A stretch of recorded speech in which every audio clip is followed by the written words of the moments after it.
on and she made it to the final in the Calypso Monarch this year in Trinidad and Tobago. And she was very, very strong. And she's coming to open the show with some War. The name of the song, The War Goes On. I would like you to sit back, relax, Caribbean people, and put your hand together and welcome on stage, singing Sandra.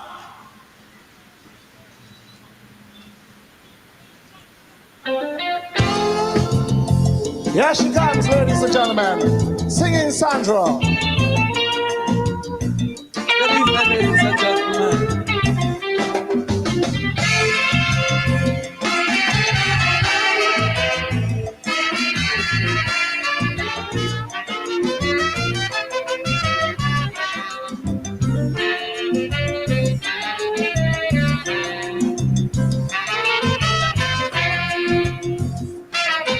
Devastation and destruction from ever since time began has been inflicted time and again by man against fellow man. Yet man wouldn't learn from history. It makes him more violent, producing deadly weaponry with nothing but evil intent. So the war could never be over. Peace will never be seen. Long as man in his quest for power keep destroying fellow human beings, fellow human beings. I'm telling you, nobody, oh, nobody.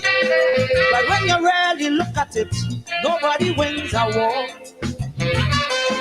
Because the agony of defeat will linger.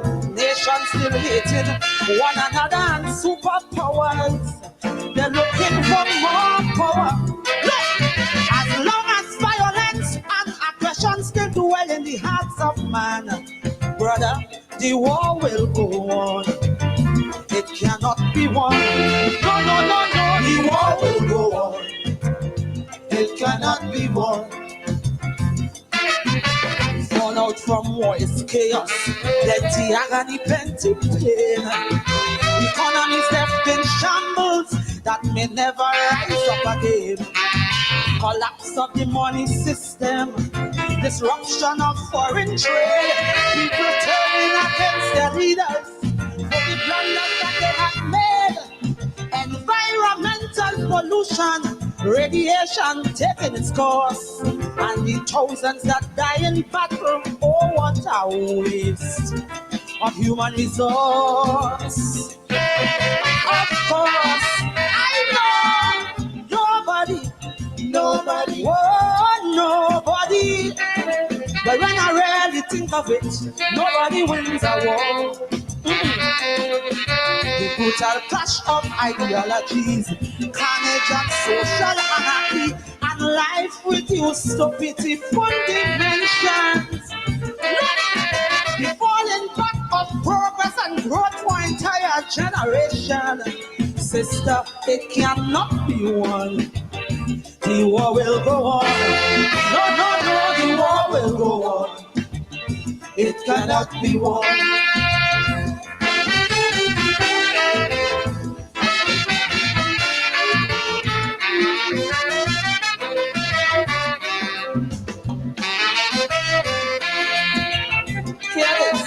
War is just like a racket. It pays dividends for a few. But what does it profit the masses?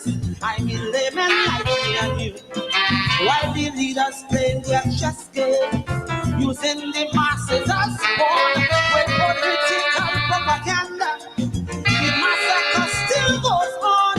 The soldiers, they never started, but they give their lives easily. While those leaders are in a safe place working on strategies. So you see, I'm telling you, nobody, oh, nobody. But when I really look at it, nobody wins a war. It has taken the passage of history with the blood of the weak and the mighty. Great cultures vanish completely. War can create and destroy political boundaries as it goes on. Listen, the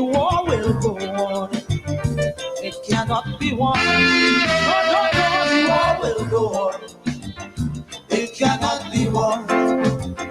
The object of war is simple.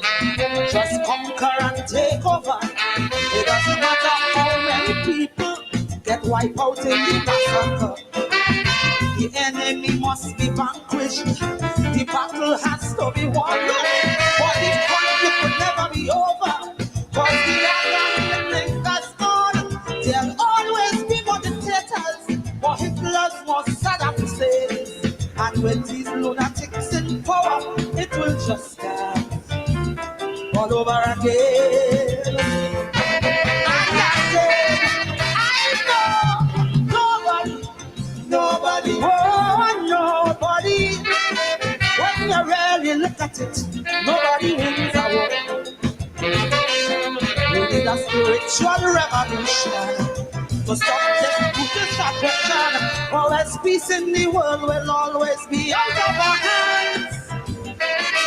As long as the quest for wealth and power still live in the hearts of man, sister, the war will go on. It cannot be won. No, the war will go on.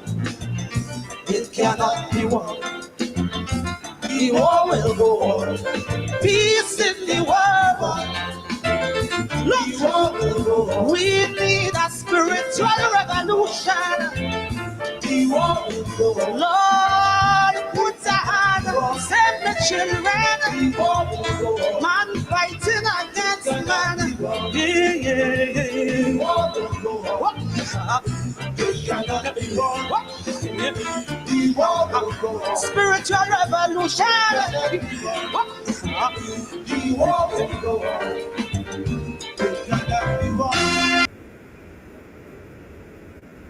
War will go on. The war will go on. It cannot be won. The futility of war. Singing Sandra, we heard her last evening, Voices from the Ghetto. And tonight she leads us off. But the war will go on.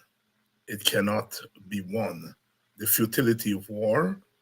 There is the war, the genocide that's happening there in Gaza, Middle East.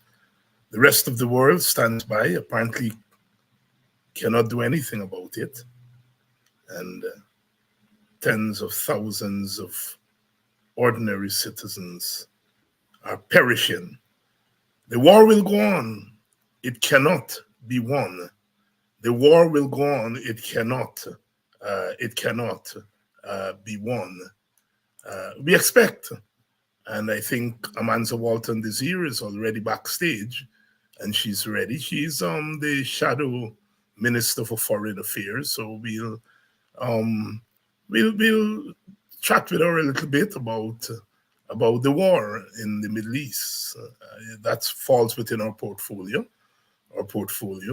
You know, we don't get time to talk about foreign affairs and international politics, international relations a lot, and we should, because we are now part of the world in a way that we were not 10 years ago. You know, we are a petrol state. We're a petrol state, and we have to shape what's happening in the world, and what's happening in the world shapes us. So we'll get Amanza tonight to talk a little bit about what's happening with the war there and against Hamas, the Israeli and Hamas war. It's still there. Our neighbor, Venezuela, really has been trying to flex his muscles. We haven't been able to talk a lot about it because of the teacher strike. But Amanza's here and she'll be up in 2 minutes. Please share the link. Please, I please share the link and let everyone know that we're on tonight. The Honorable Amanza Walton Desir is here. We're going to be talking about a number of issues, a number of domestic issues, but also foreign politics, foreign affairs, and so forth. There's Haiti. CARICOM put out a statement on Haiti and working to get elections going in Haiti, but we have the sad news that the gangs have taken over Port-au-Prince, the jails have been broken, rampage going on in Haiti. We'll try to get Amanza to keen a little bit on that. This month, we're expecting free movement of people in the Caribbean, CARICOM region, free movement across the region. Last year, they signed off on it, and it is supposed to become a reality this year. President Lula came, he saw, and he spoke. There's an article in today's paper, I think in the Stabrook News, I think I shared it, in which Lula said 75% of his unionized workers have had pay raises above the inflation rate.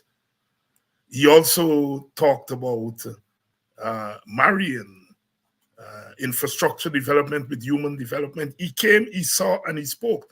Our CARICOM sisters and brothers came, they saw, they said nothing. People were on the streets when they were here, and they said nothing. Lula came, he saw, he spoke. I'm talking about President Lula of Brazil. So there's a lot going on internationally, regionally, that we ought to be talking about. And we've been caught up with the teacher strike, understandably so. But we have to talk about those issues because they have a bearing on us. The war in the Middle East, the war in Gaza, the war on the Palestinian people continues. And Singing Sandra says, the war will go on. Let's take in a little bit more of Sandra. Man against fellow man, yet man would learn from history. It makes him more violent, producing deadly weaponry with nothing but evil intent. So the war could never be over, peace will never be seen, long as man in his quest for power keep destroying fellow human beings, fellow human beings. I'm telling you, nobody, oh, nobody. But when you really look at it, nobody wins a war. Because the agony of defeat will linger. Nations still hating one another and superpowers. They're looking for more power. Look, as long as violence and aggression still dwell in the hearts of man, brother, the war will go on. It cannot be won. No, no, no, no. The war will go on. It cannot be won. But when you really look at it, nobody wins a war. Because the agony of defeat will linger. Nations still hating one another and superpowers. They're looking for more power. Look, as long as violence and aggression still dwell in the hearts of man, brother, the war will go on. It cannot be won. No, no, no, no. The war will go on. It cannot be won. Fallout from war is chaos. Plenty agony, plenty pain. Economies left in shambles that may never rise up again. Collapse of the money system, disruption of foreign trade, people turning against their leaders for the blunders that they have made. Environmental pollution, radiation taking its course, and the thousands that die in battle. Oh, what a waste of human resource. Of course, I know nobody, oh, nobody. But when I really think of it, nobody wins a war. The brutal clash of ideologies, carnage and social anarchy, and life reduced to pitiful dimensions. The falling back of progress and growth for entire generation. Sister, it cannot be won. The war will go on. No, no, no, the war will go on. It cannot be won.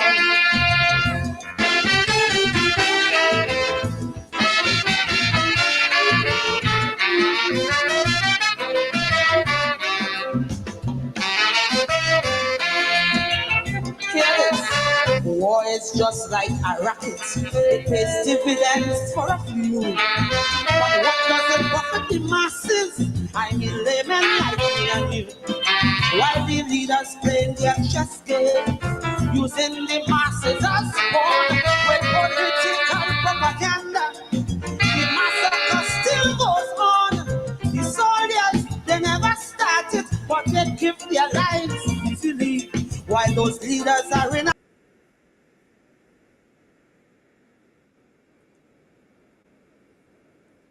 Oh, yes. As I keep saying, I am glad to be Guyanese, to be West Indian. I know some people say, oh, I'm an Africanist. I love Mother Africa. I'm not giving up Mother Africa. I'm jealous of her very bad. But you're not going to find Calypso in Accra. You're not going to find Calypso in Dar es Salaam. You're not going to find Calypso in Johannesburg. You're not going to find Calypso in Mumbai. You're not going to find Calypso in Calcutta. Only in Guyana and the Caribbean. That's why I love being Guyanese and I love being Caribbean. If you try to say I just African, you get wise in me. I'm not giving up Guyana to them. And you all don't give it up to them. It's got to be Guyanese. It's got to be West Indian. Singing Sandra, the war will go on. Only from the Caribbean. Only from the Caribbean. There is something particular about us Guyanese and Caribbean. Yes, Mother African, Mother India, and Mother Madeira, Portugal, Mother China. But there is something Guyanese. I always say, Tendulkar, the cricketer, could have come from Guyana or the Caribbean. But Rohan Babulal Kanai could never have come from India. There is something about the falling hookshot, the daringness about Rohan Kanai that made him quintessentially West Indian. Hey, yes. Temba Bavuna, the South African batsman, could have come from Barbados or Antigua or Guyana. He could have. But Brian Lara could have never emerged out of Johannesburg. Brian Lara had to come from the Caribbean. Had to come. I want you all to understand the particularity of our space, of us as a people. There's a generality about us. Africans, Indians, African diaspora. You know, there's a generality, but there's a particularity about us. And that's what Guyana and the Caribbean represents, that particularity. Out of the generality, out of the ashes of slavery came the Calypso. Out of the ashes of slavery came a Fobbs Burnham, a Walter Rodney, a Chetty Jagan. Not perfect. A E.U.C. Guyana, a Jane Phillips Gay. Not perfect. Not perfect. Not perfect. But they're quintessentially ours, a particular thing, you know. A good evening and welcome. I notice Seattle, Washington is in the house. Good evening to you. Good evening to all of you. Welcome to Politics 101 on a Wednesday night. Sister Amanza Walton Desir is here, and we're going to be mixing it up tonight. We're going to be putting some things in perspective. The teachers have had a pause. Yes, Victor is saying more power to the teachers. More power to the teachers. They have had a pause to allow the system to work, because it's the teachers that kick the system out of the hospital. The Guyana political system was sick in the hospital, and it was the teachers who kickstart the system. The court found its feet. Mediation was realized. The judicial branch, in the form of the Ministry of Labor, could not activate collective bargaining, but the teachers went out there and the court found its feet. The court was standing on its head, and the teachers flipped the court over. Say, stand on your feet. That's what the Constitution requires of you. I understand some of you say, no, the teachers lost and the teachers lost and the teacher. And I understand the pessimism that the PPP has generated among us. But I am here to tell you all, out of that pessimism, out of those ounces of pessimism, there are tons of optimism. They want us to say we lose when we win. I understand. I'm not throwing anybody away. I understand what you all are saying. You all are saying we do not have confidence in the system. So that even when the system working for we still, because we do not have confidence in the system. That's a big story. But the system is working. And what we have to say, the system is working because we make the system work.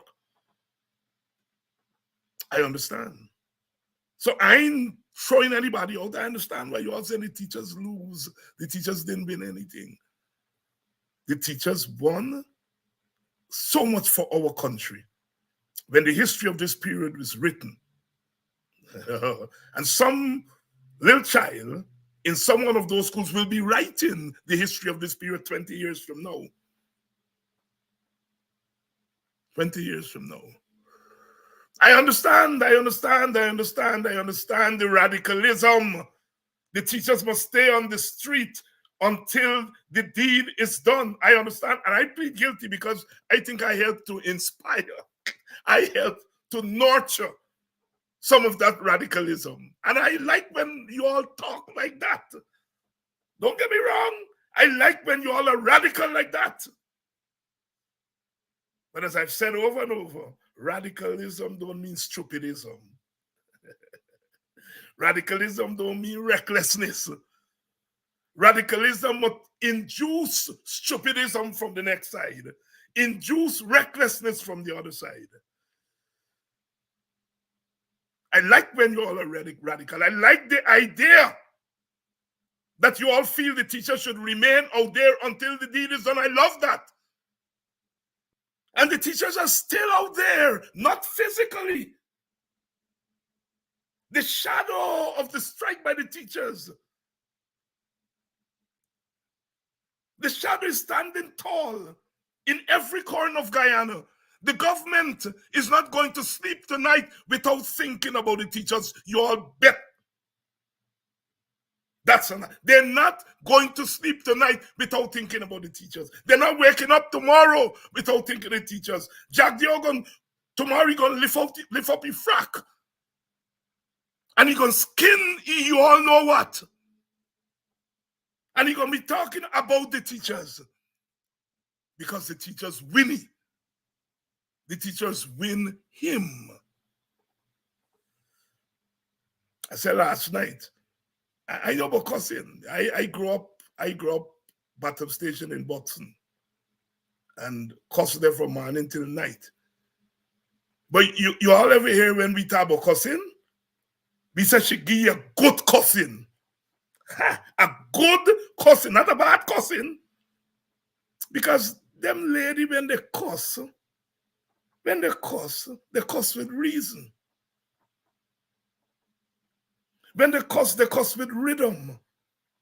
When they cuss with wisdom, colorful language, a good cussing. I give you a good abusing. Good abusing. Sometimes you all don't understand what we do with the English language. Abusing was supposed to be bad. We turn it into good. Jack, you're not into that kind of good abusing. Jack, you're into the kind of abusing that we say you go by the standpipe, lift up your frack, and you carry on like a talala. Right? That is what the teachers have reduced him to. And I want the teachers make him do more than that. He must cuss from now till the cows come home. We must reduce him to that. I hear people say they want him to stop cussing. No, I want him to continue to cuss like a madman. Because that's what they are. I think Jack Dio, I don't know Jack Dio personally. Personally, I've met him a couple of times. He's a pleasant gentleman. But this is not about him, the person. This is about what he represents. That's why I don't talk too much about Jack Dio on the program, because I'm interested in what he represents. And politically, Jack Dio represents the worst in us. This government represents the worst in us. Good evening to all of you wonderful people, all the Bookers, all the Hopkinsons and Gladys, Ingrid, Ambrose, John Jones. John Jones. Y'all remember John Jones? John Jones, son of a gun.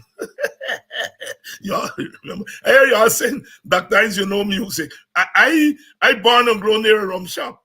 I hear music from the time I wake up in the morning and at night. I hear when Sparrow said, you lick them down and you dig them down. Broke up the hand and bust up their mouth. And people saying, wow, Sparrow advocating beating up women. And then in the last stanza, he said, you broke them up and you broke them up, and then they'll leave you eternally. Throughout the song, he said, when you beat them, they'll love you eternally. And I'll be here now. And then at the end, he said, and then they'll leave you eternally.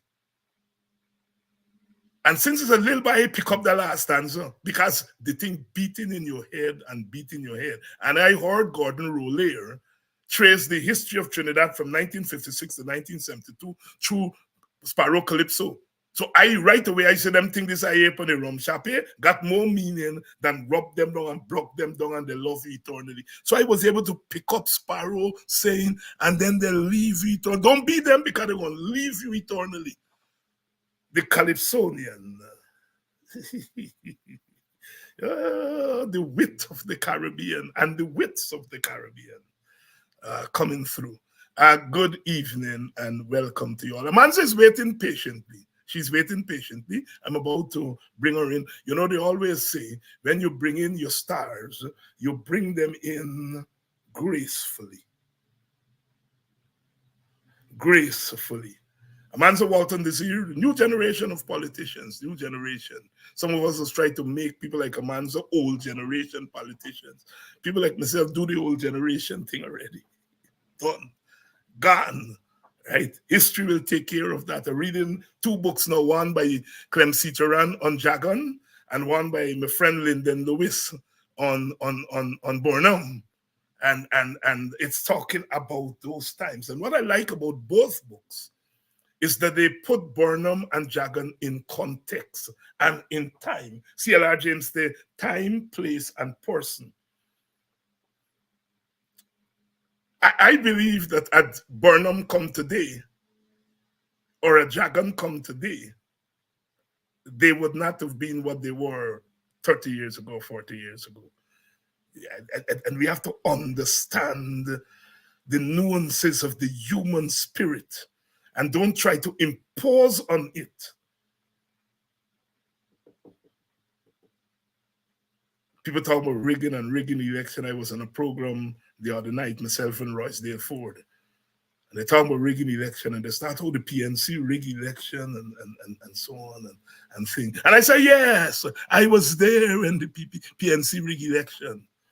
I was there. And I heard when Indian people said the PNC rig election, I didn't ask them how much. I didn't ask them how much seed they rig. I said, huh? I fighting against rigging. And God has made it possible for me to live to see the PPP rig.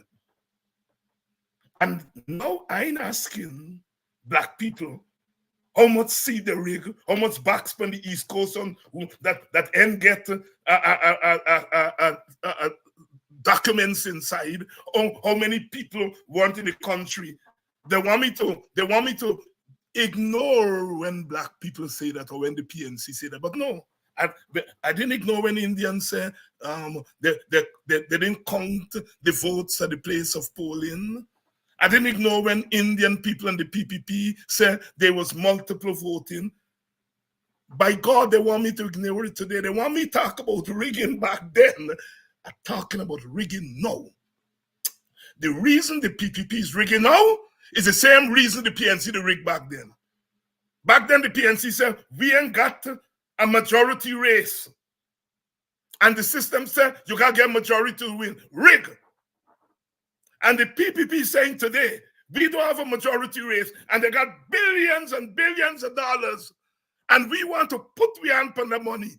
We don't have a majority to win a majority, so we will rig the hell out of the election. The PNC can rig with the PPP. The PNC used to wait till the day at the voting and saying, go and vote. Go and vote 10 times, go and vote 15 times.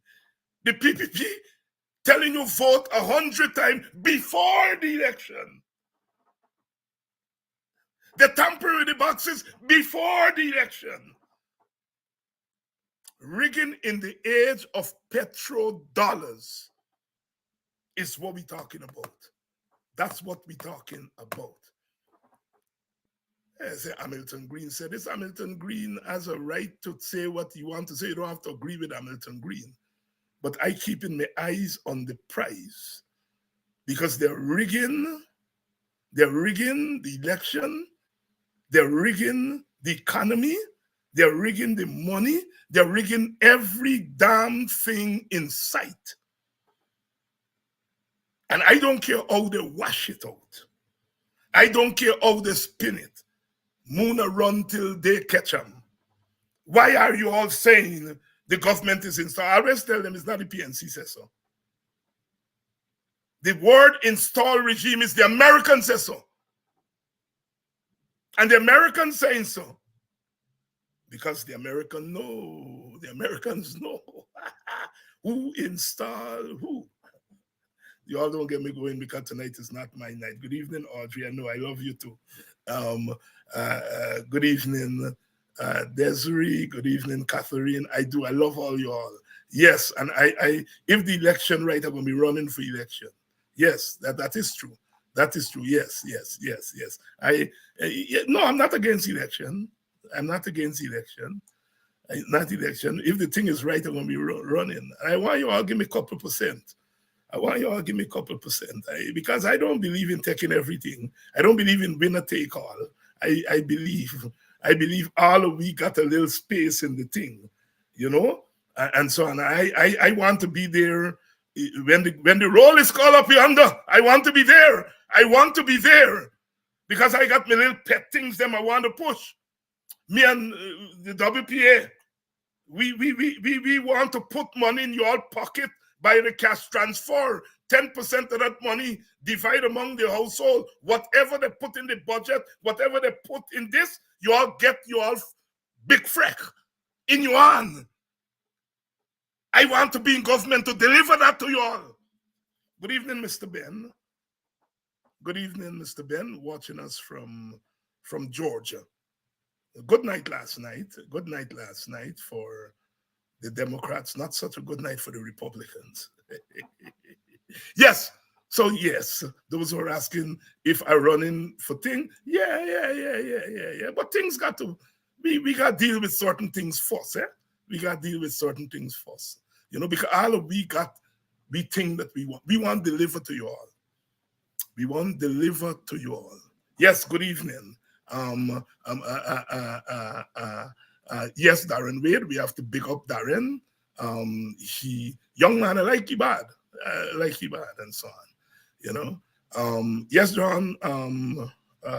What are you saying here about Amanza? Amanza is brilliant. Um, Amanza is brilliant. Yes, of course she's brilliant. Yeah, of course she's brilliant. You know, black people haven't given up on education. I always say that they haven't given up on education. Me auntie used to say, if I got to wear one, the language was called, she didn't say panty. So if I had to wear one dress to send you to school, you go in school. You going to school. And unlike people who used to stay at bottom house when after school, I used to at the bottom house pitching marble before the bell ring. When the bell ring, they gone upstairs. Some people in the bell ring, they stand downstairs. And today, they can't say cervical cancer properly. You all don't get me going.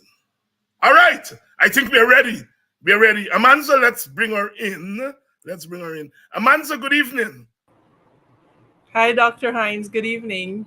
Wonderful. It's good to have you on tonight, on a Wednesday night.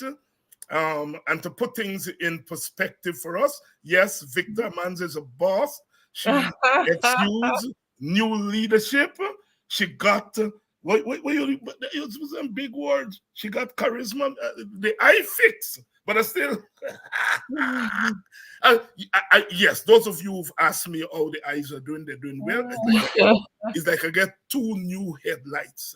I used to watch my light in my house and I say, I got to change them light because it's like dull and so on. You see, since then people fix this eye, my house bright. It's not the light. It was the eye. It was the eye them. Oh, Jesus. No, I don't have to feel when I'm looking for cups.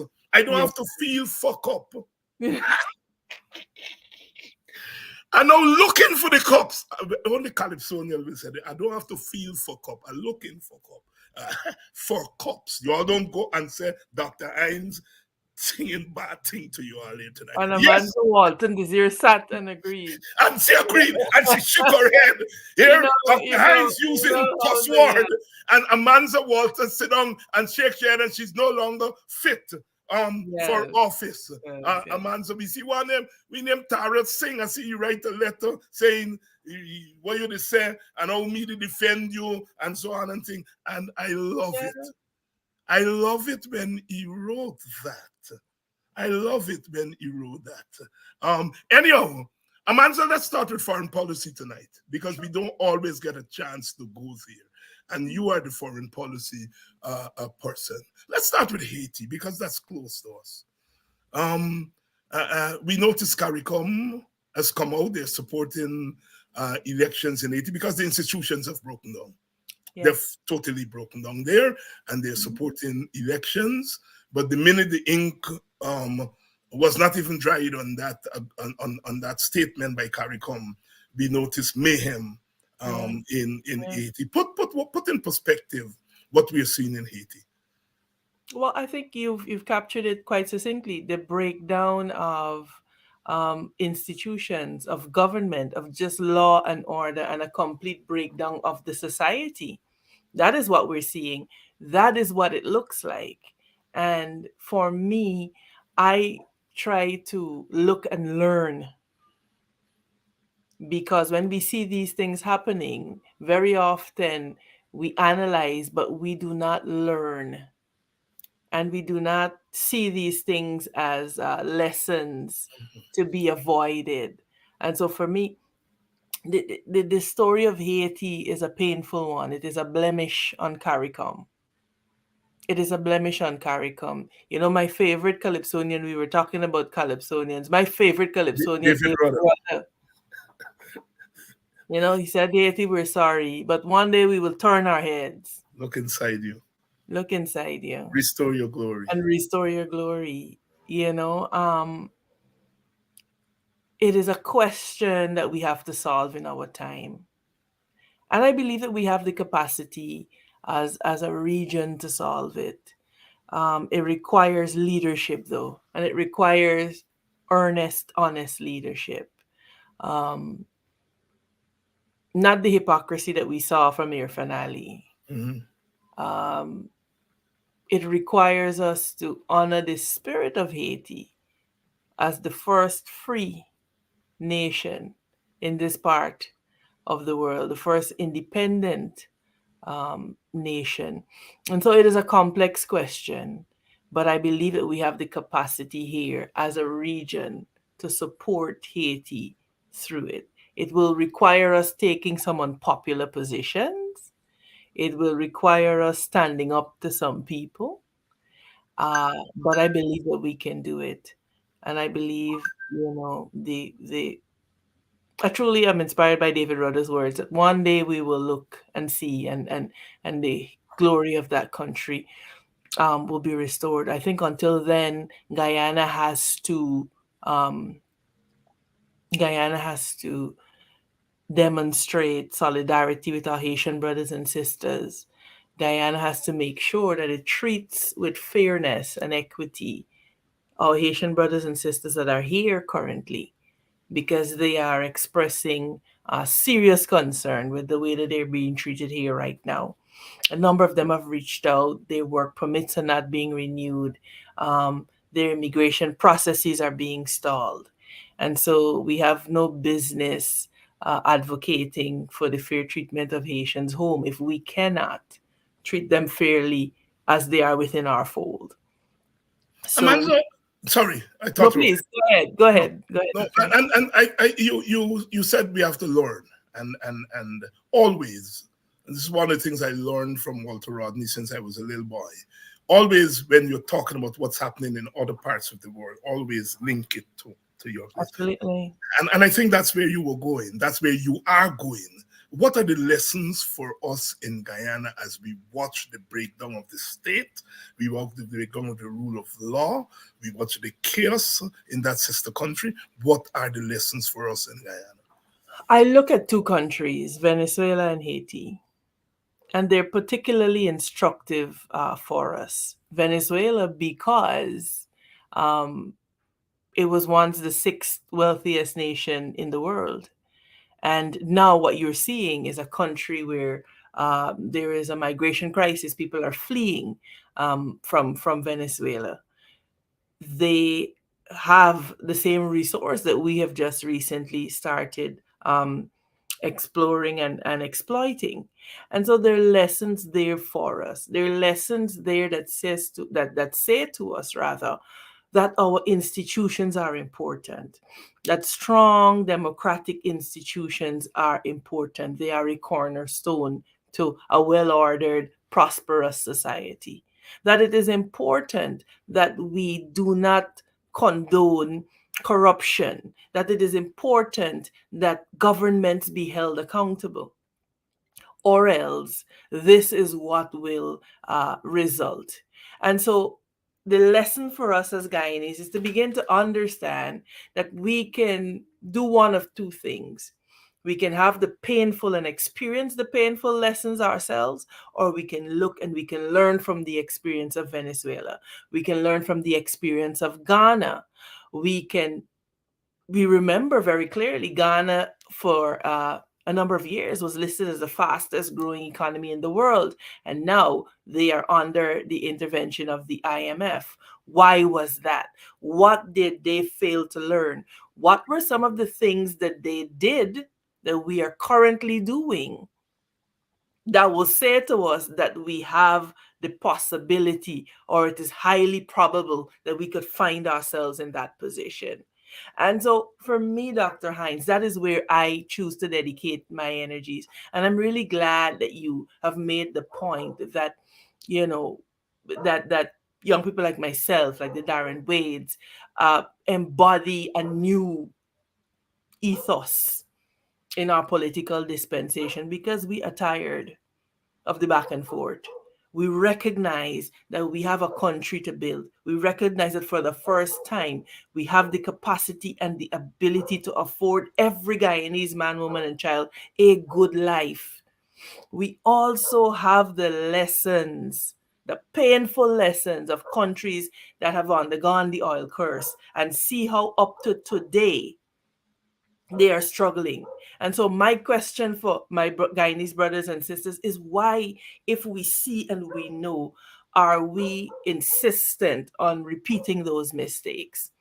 So for me, it's about looking and learning, and there is where I think the greatest lessons for us lie. Well, people just say something, and I take light for see nighttime where you could see in broad daylight. And those lessons are there for all of us to see, to understand, and to pledge that we will avoid, which is why when we get waylaid by the issues of race and the race baiting and the dog whistling that we see that has come to characterize our political interaction, it is painful because there is a bigger picture. Are there issues that have to be addressed? Yes. Is there a need for national conversation and reconciliation? Yes. And the urgency of the moment should say to us that this is a conversation that we must be willing to have, and have quickly. Because what is at stake from us failing to have those conversations, honestly, is the future of this nation. It is the squandering of the resources that we currently have. That is what we are playing with. The type of country that we leave to our children and our children's children. And if we are seized by the seriousness of that, you have no time for nonsense and for people who believe that they can name, call, and drag you into useless, senseless debates. We have to dedicate our energies, as our pledge says, towards the happiness and prosperity of Guyana. Amanza Walton Desir here tonight. Aubrey Ruben. Anybody call me Twilly. Good night, Twilly from Brooklyn. Anybody call me full mouth like that, you gotta be from Boxing. Anybody call me full mouth like that. Aubrey, good night, bye. Aubrey Austin is joining us from Albany, New York, upstate New York, the capital of New York. We got Guyanese and West Indian people all over. Derek McCalmont is joining us from St. Kitts, Nevis. Say hi to Prime Minister Drew for me. Nevis, St. Kitts, Nevis is a place very near and dear to my heart. I remember going there first time years and years ago, and they say the S word. They don't say the C word. And when I hear you S word, I said, but this is Guyanese, but is Guyana and St. Kitts, you say the S word, the rest of our sisters and brothers say the C word. And when I do my research, it's the sugar thing. Because you see, Barbados, Guyana, and St. Kitts were like the sugar capital for the British. And so there was a lot of traffic, palm boilers and so on, moving and so on. I am always blown away when Americans, they hear me talk and I say, where are you from? And those who are knowledgeable say, the first guess is Barbados. And I think that we Guyanese are so, our accent is so much far from Barbados, but to the external ear, they're hearing something, and it has to be that interaction. St. Kitts Nevis, good evening. There used to be a Guyanese restaurant there. The food, Guyanese food in St. Kitts, sweet more. I eat a split piece cook up rice every day. I was there for 2 weeks. My colleagues and them from the other time say, what is it with you on this split piece cook up? And I tell them, to cook split piece cook up, you gotta be an expert cook. That's the thing that's mash up on you like pop. And St. Kitts Nevis, wonderful that you all are in the house. We exported a lot of cane harvesters. A lot of Guyanese cane cutters went to St. Kitts, worked there, and they're still there. St. Kitts is now out of sugar. I used to visit St. Kitts when they went out of sugar, and they had a big national consultation on it, and so on and so forth. And what we don't know about that little place is they have almost zero unemployment. We don't hear about it. Almost zero unemployment. I mean, it's a population of 40,000, but almost zero unemployment. St. Kitts and Anguilla. There used to be St. Kitts, Nevis, and Anguilla decided to go into the story. But those two places, the economies in those two places are really something to behold. Amanza, let's zero in on President Lula, because I think his visit was significant. He came at the time when others were here, and he paid attention to what he saw. He talked about the balancing of infrastructure and human development, and he talked about unionized workers and a living wage. And I think sometimes we underestimate what we do. If our teachers were not on the street, Lula would not have gone there. He went there because he came and he saw something. Talk to us. And you know, this is why these kinds of conversations are so important, because many times we wonder if what we're doing is having a positive impact. And the fact that President Lula could come here and in his address said that collective bargaining, something that this government has been refusing to do, and something that we in the opposition have been calling for, that collective bargaining was the way in which his workers enjoyed substantial and significant salary increases. It was important because what you saw was an elder statesman of the Latin American region, as it were, saying to a very stiff-necked PPP, hey, change course, change direction. He was calling them out.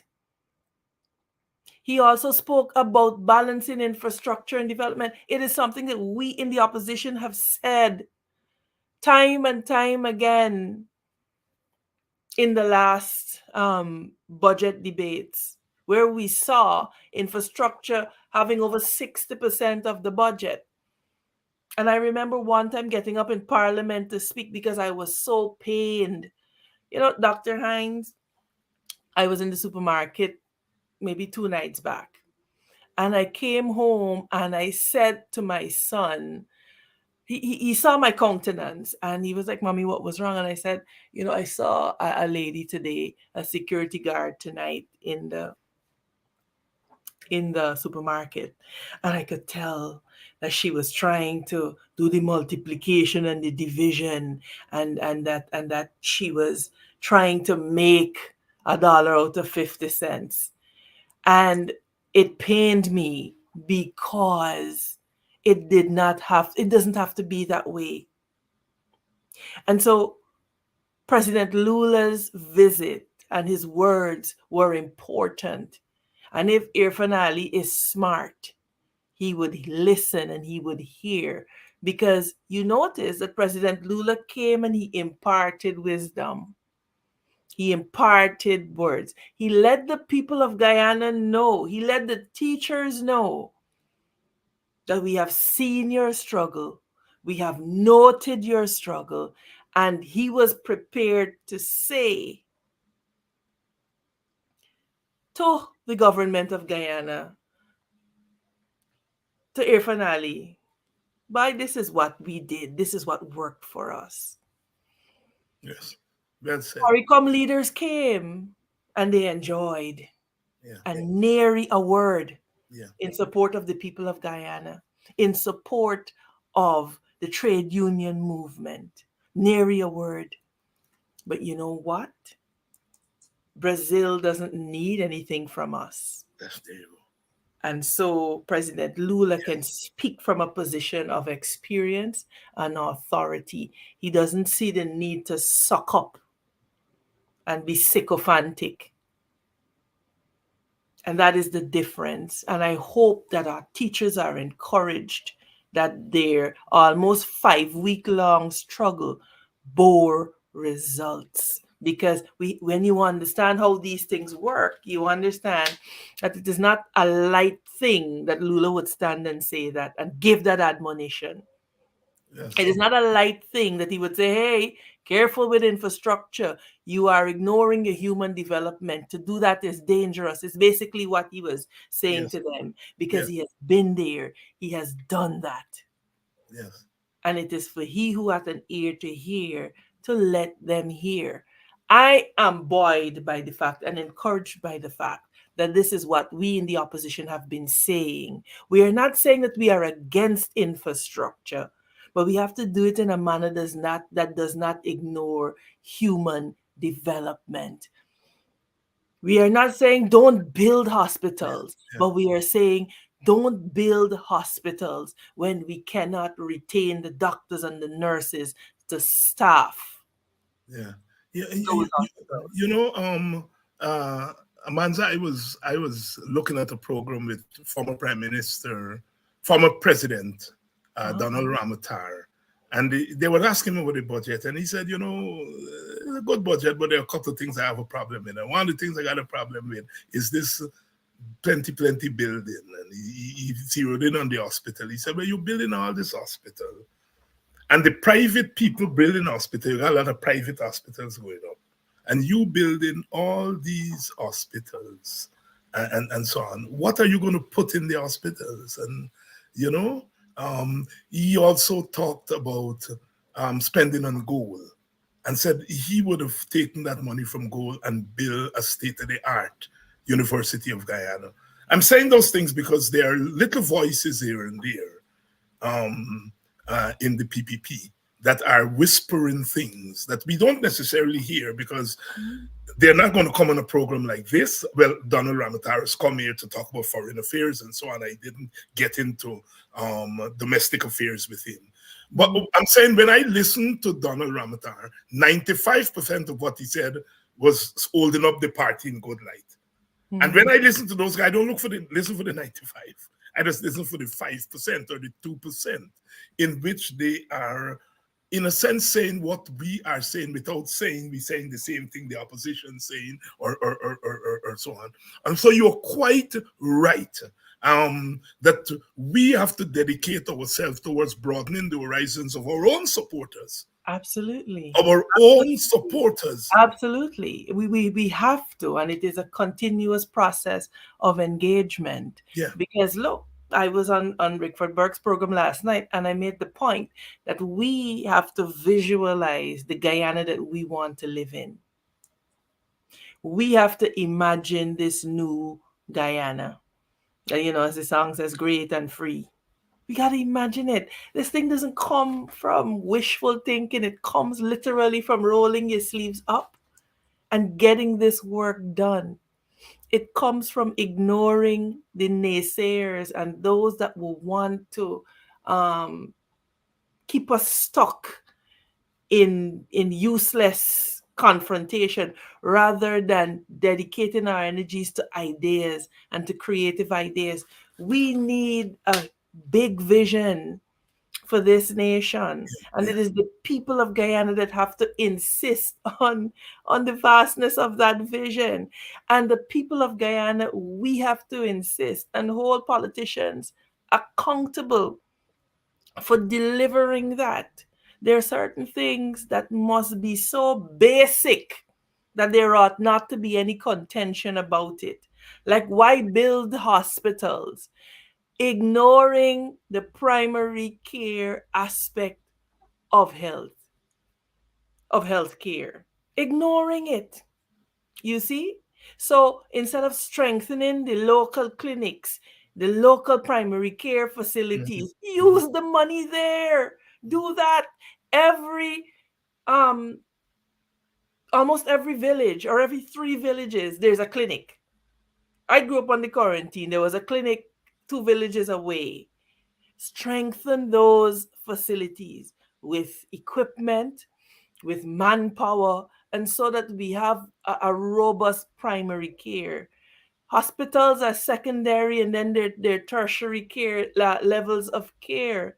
But the most important, any person with the remotest understanding of health will tell you that primary care is what is important. Now, when we made the criticism, you know what Bar Jagdeo said? We are redefining primary health care. What nonsense.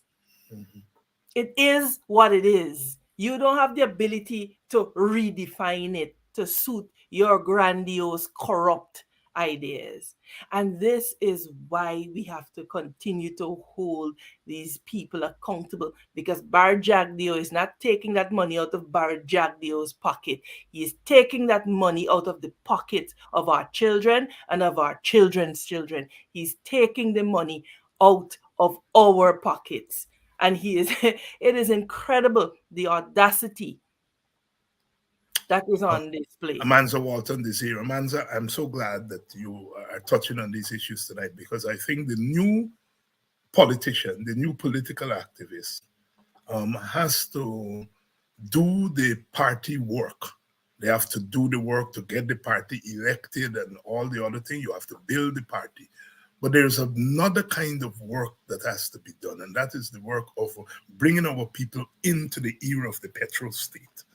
Because the petrol state widens Guyana horizons, and if Guyana's horizons are widened, then the people of the country, our perspectives also have to widen. And so it's incumbent on, yes. No, I agree. Yeah. Because when you understand that financial power, that money is simply an amplifier, you got to make sure that your foundation is sure. Yeah. Because if you're corrupt and you get more money, you're more corrupt. That's Exactly. true.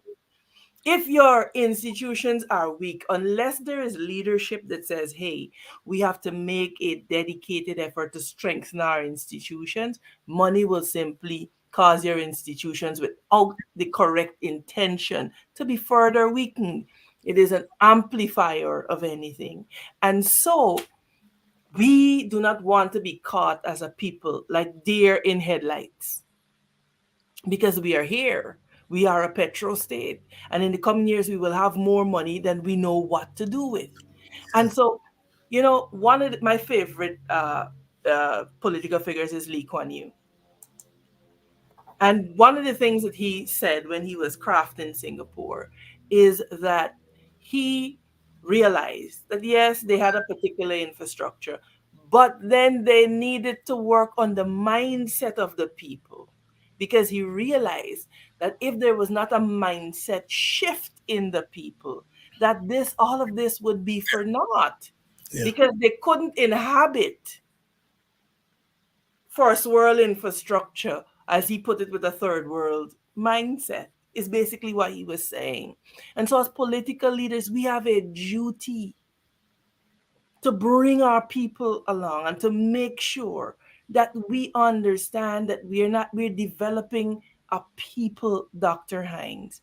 And so we have got to challenge the stereotypes. We've got to challenge the long-held beliefs. We have got to get the message to our people that, hey, we are now living in a global village.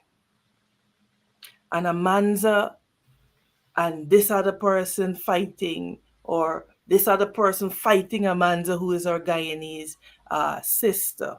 Not in a contest of ideas, but in ad hominems and race baiting and dog whistling, if you understand what I mean. So there's no useful purpose here, because now all the eyes of the world are on Guyana. And if they see a people that don't understand what they have, we open ourselves to be taken advantage of. Yes. And so this is bigger than any one of us, Dr. Hinds. It is literally bigger than any political party. It is the people of Guyana understanding the intersection at which we find ourselves, and pledging ourselves that, you know what, when we write history 10, 20 years from now, we are not going to be the people that fumbled the ball. Do you see what I mean? Yes. Amanzo here. Good evening, Danette Booker Adams from PA. Danette, you and me grew up in Buxton, and we know a certain kind of communication. You're in Pennsylvania, and you're not saying Danette Booker is watching from Pennsylvania. You get very sophisticated now. Danette Booker is watching from PA. Yeah, I'm waiting for you when you come to Guyana. We gonna meet up there, and I will. Oh, you come and you rung up your mouth to me. Good evening, Danet. It's nice to always see you and to hear from you. I mean, I get new friends now, but I ain't forgetting my old friends them. I ain't forgetting my old friends them. Amanza, let's go to the teacher strike.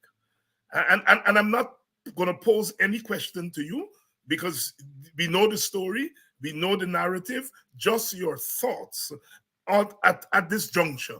We know what happened in the last week and so on. And there is a particular place that we are now. Put in perspective what GSK Lal said the takeaways. I would say the lessons. What are we saying? What are we seeing? What have we seen? The chief lesson for me was that I am now fully satisfied that we have a government that is content to allow our children to be out of school for almost 5 weeks. That confirmed that they simply don't care. Because a nation, and this is where leadership comes in,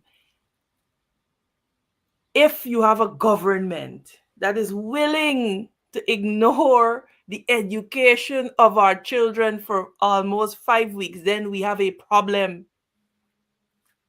3 days should have been enough. But because we have this government that believes, like I said, that Guyanese do not have an inherent right to stand up for themselves. They believe they own Guyana and the people of Guyana. They believe that, Guyanese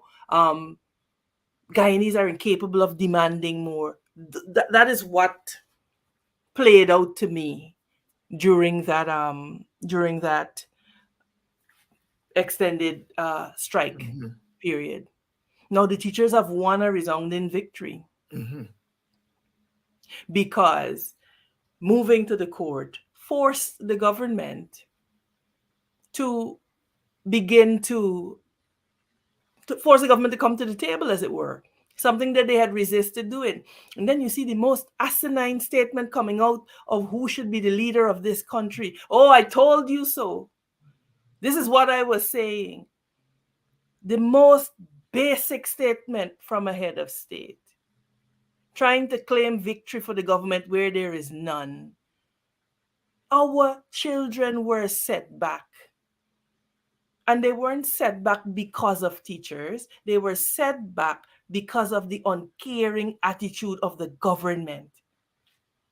Because teachers have families too that they have to feed, that they have to take care of.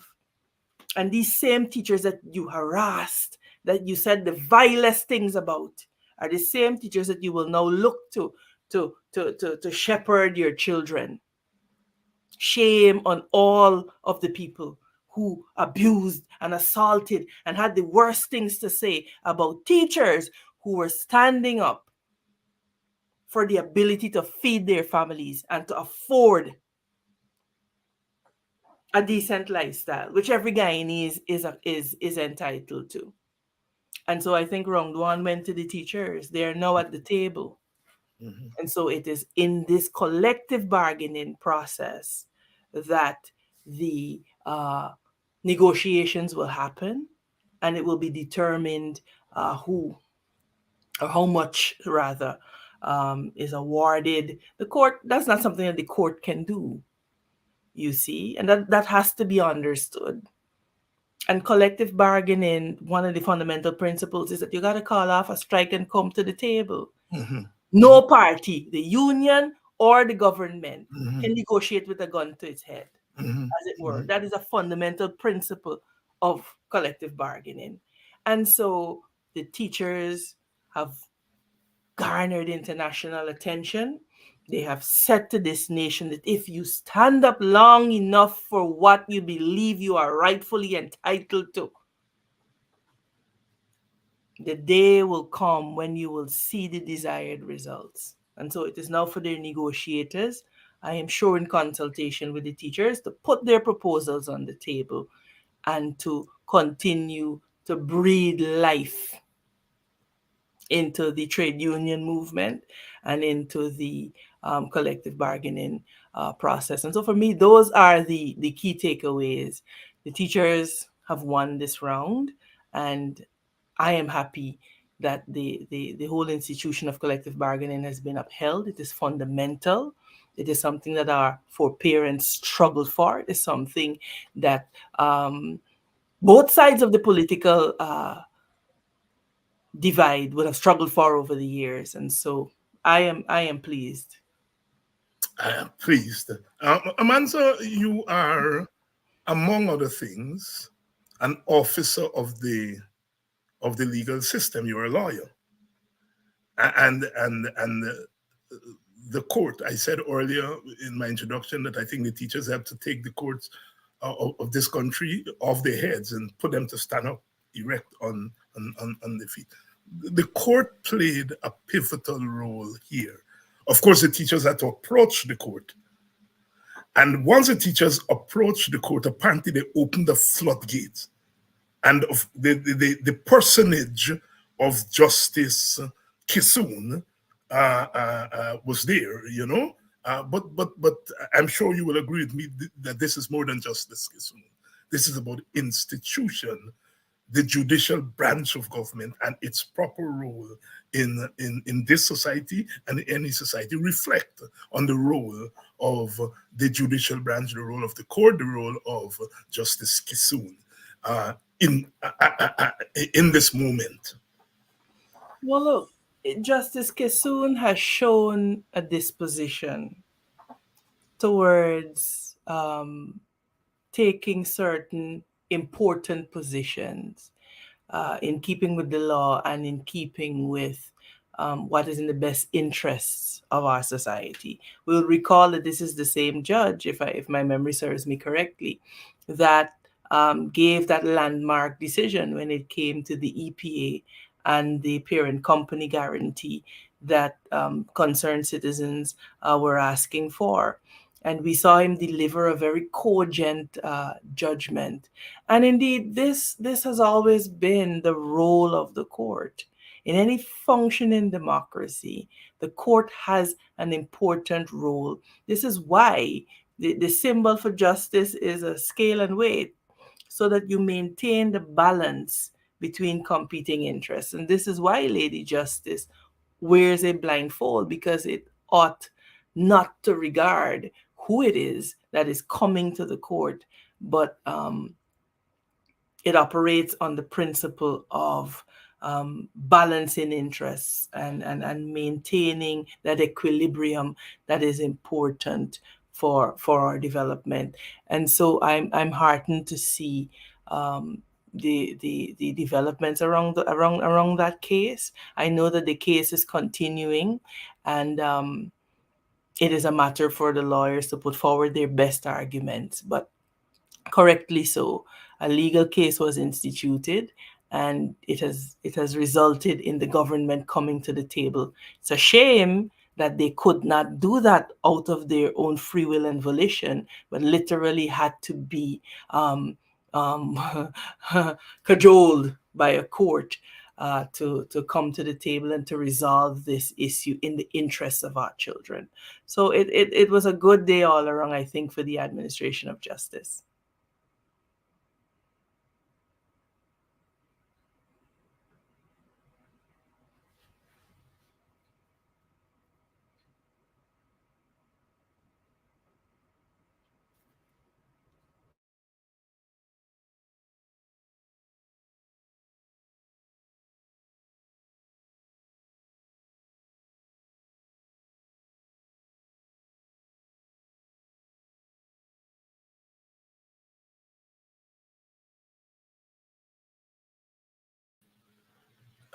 Yes, good evening. Good evening. I think we've lost Amanza for a minute there.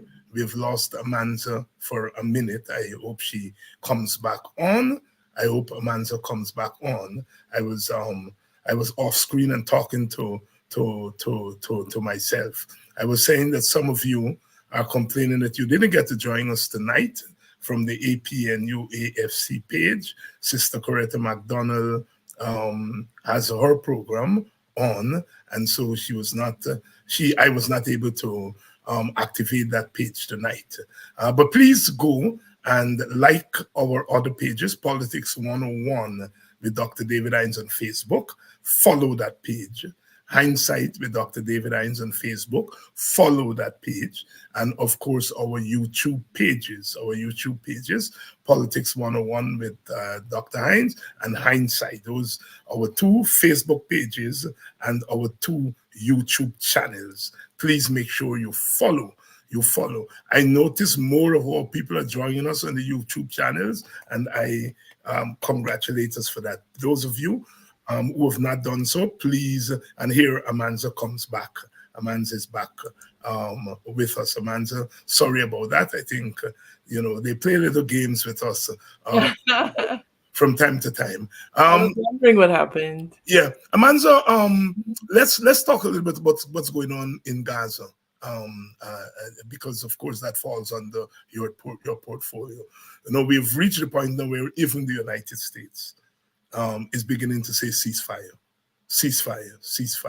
Talk about, from our perspective as Guyana, the significance or the lessons that we can draw from that, what I call genocide in Gaza.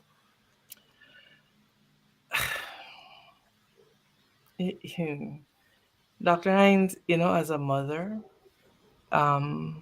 seeing parents weep for their dead children has taken a toll on me, I think, emotionally. These are lives. I don't care if you don't believe what I believe, you don't view the world like I view the world. These are lives. And this war has to stop. It has to stop. We cannot go on like this.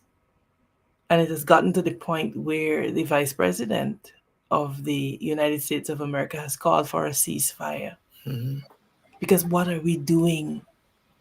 What are we doing? What is humanity doing to humanity? Look, it's a deeply emotional question for me. It's a deeply emotional question because there's no justification for the murder of children, and I'm unapologetic about that position. Our party has said very clearly what we believe the position is: a two-state solution. Yes. And you can't come from where you come from.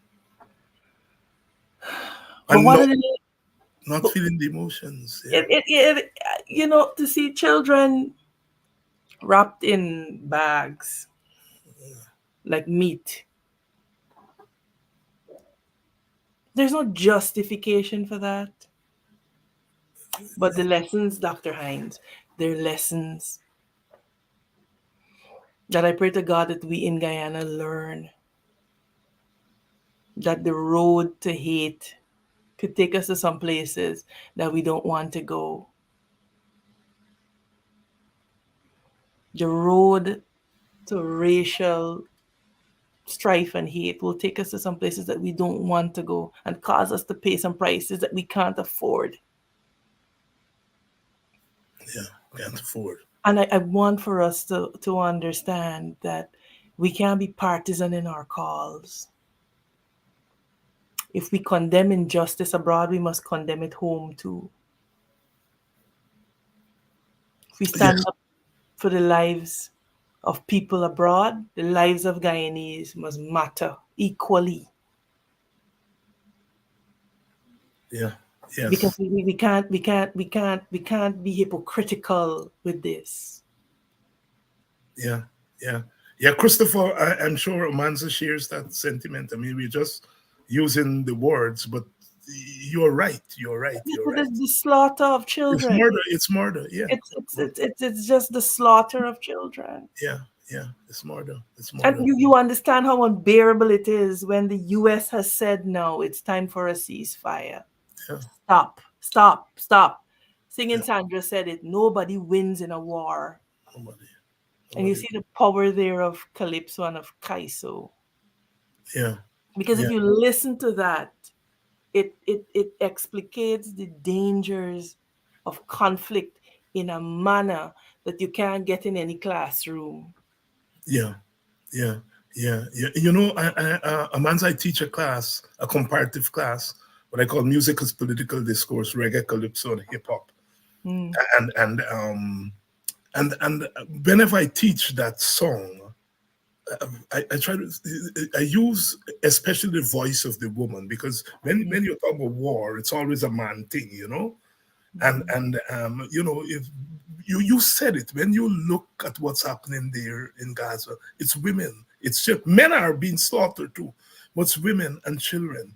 And so I always teach this song because the narrative coming from a woman Mm-hmm. really, I think, paints and projects something broader on that whole notion of war. And we can't be a post-slavery, post-indentured people and be a pro-war people.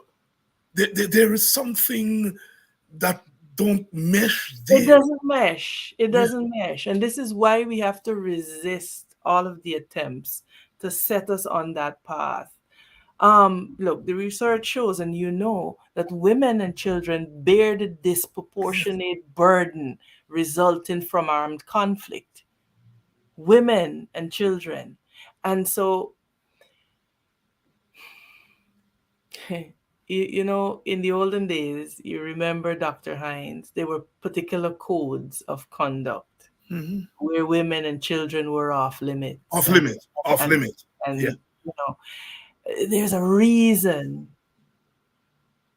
it evolved like that, because the slaying of the most vulnerable amongst us cannot be excused. Cannot be excused. Can be excused at all, you know. And you know, there are lessons that we have to learn there. I have had cause to say recently that we have a government here who talks about wanting to win crossover vote from African Guyanese, but then you're brutalizing teachers, the majority of whom are African Guyanese. Yes, they're teachers from other ethnic groups, but the majority of them are African Guyanese, young women in their 20s and their 30s. And you know, it nails the lie that you really want the votes. You don't want the votes, because if you want the votes, you will treat them nice. It really shows that you never want their vote. You want to give the impression that you want their vote because you want to steal votes. And when you steal the vote, you're going to say, oh, it's them black people vote, we get crossover. But you really thief the vote. They never. And Because they're still stuck in a, yeah, look, they're still stuck in a race-based paradigm. They're still stuck in a race-based paradigm. This is why they believe that in 2024 that Tara Singh could write some crap about me and believe that it will affect my ability to advocate. It will not. I'm firmly resolved in myself that not everybody gonna like you, but you will speak your truth and you will speak it loudly.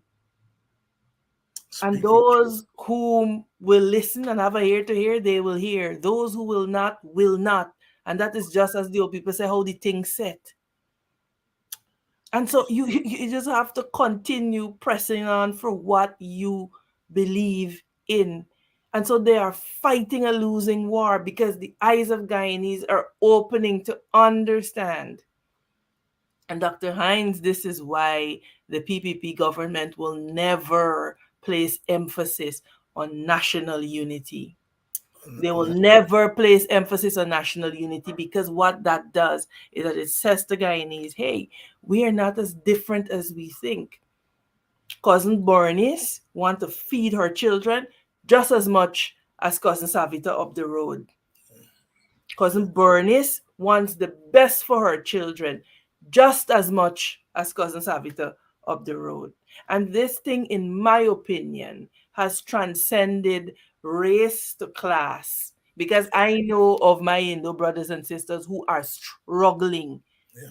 at the hands of this PPPC administration, and they are disrespectful enough to think that they could come and dog whistle race, etc., Yes. and ignore the people's um, suffering.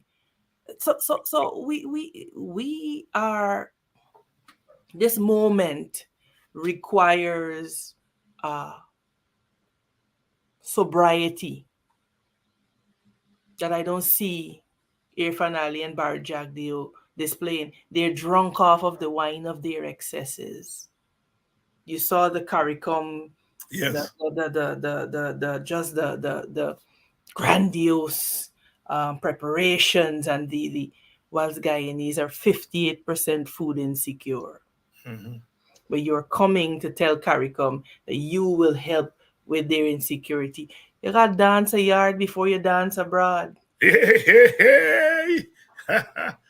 Yes, well said. Well said. Amanza Walton Desir. Tonight I want to say special thanks. I've been paying attention to the insights and so on, and the insights, and I noticed that Georgetown, of course, is where the majority of our viewers come from, but then followed by Linden, then followed by Linden, then followed by my own village box that you are bring toward, then followed by BV, Better for Wacton. I want to say a special good evening to the people of Better for Wacton, and then followed by New Amsterdam. Those are there are other villages. Don't believe the rest of left out. I'm just telling you the top 5 people who have been viewing this program for the last 3 months. I've been looking at the numbers. Georgetown, Linden, Buxton, Better for Wacton, and New Amsterdam in that order. The surprise to me there is BV. Because we don't all normally think of the BV as a real political place and thing. But and I know Buxton will say you all should be number 1. But no, Georgetown and Linden, followed by Buxton, BV, and New Amsterdam, the top 5 viewers, villages or areas that view this program. A big shout out to you. And those are only for inside Guyana. I forget you all outside of Guyana. Brooklyn is number 1. Brooklyn, Brooklyn, New York is number 1, followed by Atlanta, Georgia, number 2, followed by Maryland, Washington, D.C. So that's what the numbers are telling me. Keep watching, keep with the program. I think it's an endorsement by you all that we are doing something useful. When we start this thing, they say, well, they're causing us trouble, then they're talking race, and they're talking this, and they're talking that, and so on. Amanza, I did something that if my students ever did it, I would put a big red mark through the walk. In that, when you were here last, we got into the discussion about constitutional reform, and you advanced a nuanced position, which I attempted to repeat.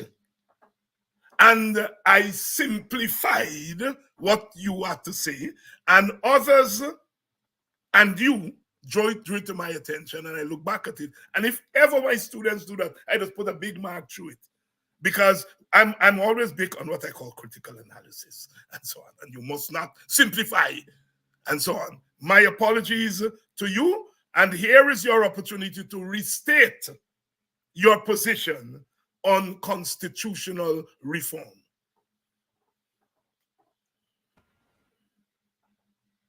We're not hearing you. No, I was saying that I wanted to assure you that no offense was taken. I know. Yeah, right, like that. At all. And like I said, we agree that the Constitution needs to be reformed. Mhm. My view is, and history bears me out, that it is a process. And depending on who is in government, it could be a very protracted process. Mhm. And so I was advancing the position that, look, alongside us advocating for a new constitution, we must advocate for adherence to what we already have. Because what I've seen is that a lot of people excuse the non-adherence to our constitution on the basis that it needs to change anyway. And so we shift the focus solely to constitutional reform, and we lose sight of holding the government accountable to what is there. And so I want to make that position very, very clear. And thank you for the opportunity for to be able to so do. Amanza Walton Desir here tonight, and we're glad that we have had her here to shed light on a number of issues that are of importance to us Guyanese. And Amanza, as we go out, I want you to reflect on my commentary earlier, in which I made the point that I'm not giving up Guyana. I'm not giving up the Caribbean to anybody. No matter how you try to make me into an Africanist, I am an Africanist and I'm proud to be an Africanist. I have to be an Africanist because I'm an African. But I know they ain't singing no calypso in Africa. I know they ain't get no pepper pot. They ain't got no garlic pork in Dar es Salaam. I know that. We might have brought the spices with us when we lived there, but we turned it into something Guyanese and something Caribbean. And I want to make that nuance thing because people sometimes get the sense that you have to be one thing or the other and so on, you know? And I know you are very big on the idea and the practice and the presence of something called Guyana. You actually believe it's a real thing. Absolutely. No, you see, absolutely. Yeah. Absolutely. We could not control the fates that brought us here, that brought our ancestors here. But what we can control is what we do while we're here. And so Guyana is what we have. Mm-hmm. And listen, there's absolutely nothing wrong with hearkening back to Mother Africa, hearkening back to Mother India. This is why one of my favorite calypsos is Ganges. Boy. No, Ganges and the Nile. Oh, Ganges and the Nile. That's living. Real rather right. Brotherhood of the Boat is my second. There are two songs in the Caribbean that capture so eloquently the journey. You know, David Rudder said, two rivers flow like a sculptor's hand, you know, and today they're still landscaping. Incredible language, use of language to demonstrate the fact that, yes, we have two different origins, but we are here now. And he warned us against those who would try to change its passage, the passage of the two rivers. Incredible, just incredible insight into this experience. And so for me, I think those are some of the things that inform my perspective and understanding that we are here now. My ancestors came bound in chains. Others came looking for a better way of life, but we are here now. And so what are we going to do with what we have now? Dr. Hines, you see, Cheddy Jagan, Forbes Burnham had one thing in common, you know. They both loved Guyana. You can't dispute that. They may have eventually differed on how it is to be developed, but they had a love for this country that saw them struggle for independence and give critical support when it was necessary. We have to get back to a love of Guyana.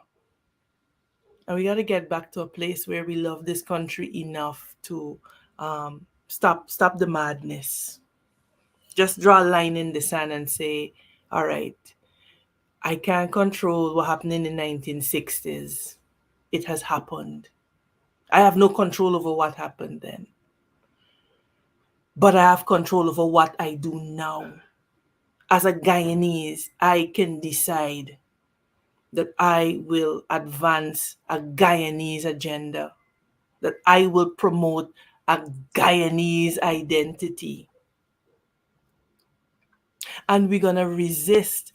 You know, there's some people who are so afraid of us uniting that they use every opportunity to bring some dissenting views and to to try to pull us back into who did what then. I don't care. What I care about is the now that we are living in and what we are doing now to advance this nation now, because we have to be accountable for our stewardship. We can't be accountable for nobody else's stewardship of this country. We have to be accountable for our own stewardship. And so we have to make a decision as Guyanese whether we are going to continue on this path or we are going to put our shoulders to the wheel. And yes, in the context of politics and the cut and thrust of politics, but have our politics evolve to a contest of ideas, not just rich and poor and people, corruption and people becoming fat cats, whilst 70% of Guyanese can't afford 3 square meals a day. Because when you wink at corruption and you wink at a lack of accountability, it filters down. I made this point last night when we were having the panel discussion. We're talking about the murder of those miners, right? And just the lack and the breakdown of law and order. But how did that start? Yeah. It started because we accommodated and we tolerated nonsense in the police force. We did not come out and speak out loudly enough when Paul, Slow, and the others were made to be paraded up and down the court steps in a political show. Understand that if you're quiet then, these are the consequences of your silence, because it emboldens decay. It emboldens a lack of accountability, and you have no control over how that visits your doorstep. So, Doc, the struggle for better Guyana will continue. It has to continue. And for me, it is a case of those who want to come along on this new Guyana, let's go. Let's ride it until the wheels fall off.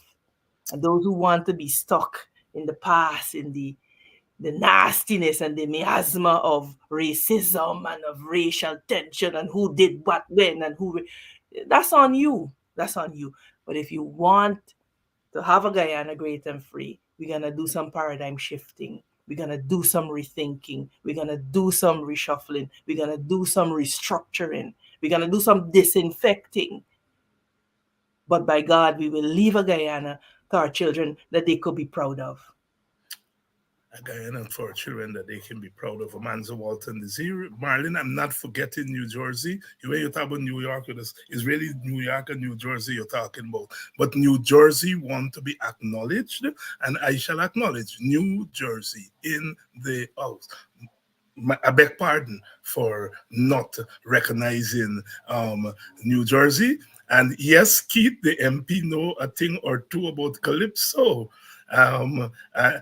Rastaman from Linden, you got a partner, because when we pay the Ganges and the Nile, Rastaman say he played a thing every day. It is a beautiful, listen, I encourage every person to go listen to Jahaji Bai and Ganges and the Nile.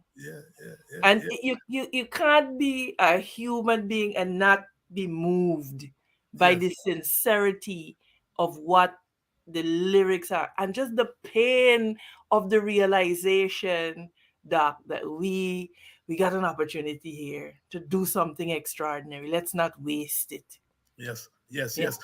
Audrey, I'm going to play them tomorrow night. We have played the Ganges and the Nile there. I've never played Brother Marvin's Giaji Boy. Giaji Bai. Giaji Boy. Giaji Bai. Brother Marvin's Giaji. I'm going to play Brother Marvin Giaji Bai tomorrow. And of course, Brother David Rudder's the Ganges and the Nile. I consider myself a Rudderite, and I'm glad to know that my sister. Absolutely. Absolutely. King David, we call him royalty. Absolutely. Incredible musician, incredible calypsonian. I think maybe one night we should just have a good session on these calypsos. Play them and then dissect them. Well, I get in there. Let me know, Doc. We should do that. We should I do get that. in there. I already get the framework all set out and so on. I get Yes, in there. And I'm glad to know absolutely. that I get some of my guests here already. You know? Listen. I'd be happy to come on there. Wonderful. Happy to come on Wonderful. there. Wonderful. You Wonderful. know? I already have a channel and everything set up on YouTube channel, and it's just to get it ready and to find the time to squeeze it in. But we have to. Count me in. Thank you very much. I'm glad to hear that. Thank you for having me, Dr. Hinds. God bless you Yes. and your viewers. And thank you very much for always coming through. Sister Amanza Walton Desir there. Always good to have her on. She is, she is pleasant, she's smart, she's intelligent, and she doesn't shy away from answering questions. Keith, I'm working on that music thing, on Caribbean music as political discourse podcast, and I have you in mind, and now Amanza as Tronaratin, and so we're gonna get that show, that podcast on the road as quickly as possible. I love you all. Tomorrow night we're having the gang. I think Vincent Alexander, Eric Phillips at Black History Month. We didn't get in too much of the thing because the teachers were on the road, but we're having that group to come back tomorrow night. They weren't here last week and so on, but they're going to be here tomorrow night for us to continue the conversation about African Guyanese. And then, of course, on Friday, we're going to have Dr. Vince Adams and others. I think Sister Nima Flubes and others on Friday. So we still have 2 days to go. I love you all profusely so.